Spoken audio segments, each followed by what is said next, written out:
And they developed an open mine in 1963, which ran for 30 years until 1993, extracting ore, and they were extracting barytes. Now, open cast mining, of course, by its nature, is very intrusive on the environment, because you extract an awful lot of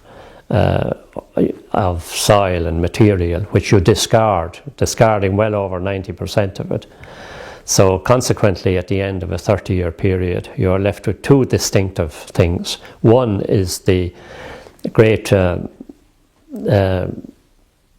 deposits of mining on the landscape itself up along the mountain, and two, then of course, the massive hole that results from having extracted mine for 30 years. So you're left with a 200-foot pond virtually, which is of virtually no use to anybody. So that closed then as well in about 1993, and that really concluded the mining episode of the 20th century, and mining hasn't occurred here since. But we are left with serious challenges now. Firstly, to complete the rehabilitation program, and secondly, to seek out a new usage and a new beginning. But meanwhile, the great story and the great heritage of the area survives, and this is of special interest to students and to visitors and so forth. And that will enable us now to focus our attention on giving a better image for the area and making the area more attractive and so forth. A proposal outlining the development of the Magabar site. Bear in mind now, this is a huge 200-foot deep hole extending in area to maybe 50 acres, which had been developed or resulted from the mining on the side of a mountain 600 feet above sea level. And people certainly got the idea that it would make an ideal site for a dump, a landfill if you wish. And this caused great concern within the parish, and people set about opposing it. So there was a great campaign was launched. A public meeting was held, as would be the normal, in the hall, organised by the local parish priest, to formulate a campaign against the development of the landfill. Now, it was probably going to be one of the biggest landfills in Ireland, and it was proposed that it would, by year 7, be capable of taking 450,000 tonnes of waste per year. Now, when you consider that a normal county dump might take 30 or 40,000 tonnes of waste a year, you get an indication of the magnitude of the development. And it really caused a great concern, and people were very unhappy with it, because it was just a kilometre from the village church.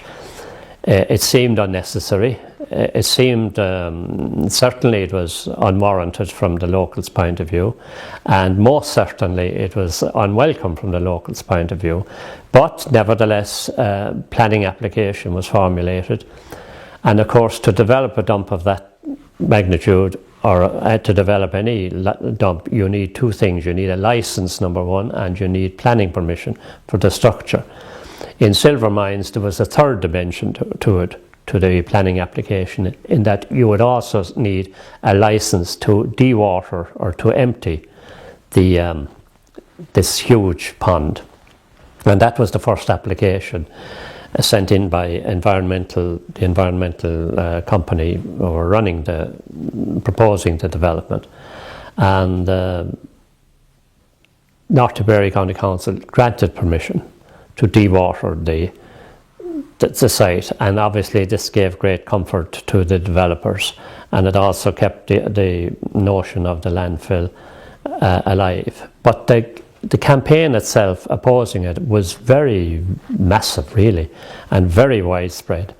And on one occasion we had 1,500 people attending a public meeting in Nina, when the when people simply objected to it. There was also an additional aspect to it. We felt, or the local people felt anyhow, that it was above the norm in this respect.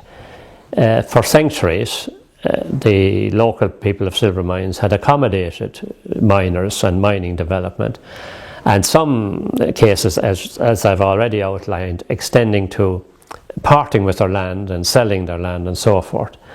And people felt a high sense of betrayal in that here now at the end of an era of intensive mining, underground mining, open cast mining rather, for 30 years, and across the road then underground mining for 14 years, and all of the environmental problems associated with that this proposal to develop what was termed locally as a super dump caused great annoyance and great opposition, and it caused great pain as well. But nevertheless, the campaign was fought on honourable grounds, and it was fought in the courts, and it was fought in the streets, and it was fought with all around, convincing the community through the media, etc. And eventually the local campaign was successful, and the EPA refused permission for its development, and it was not appealed by the developers. So after 3 years then they walked away from the idea. But the consequences of it would have been serious, because the proposal was to bring in the waste by rail and use the spur that was developed in 1963 to bring in the waste from maybe half a month or whatever, and take it by truck from the railway.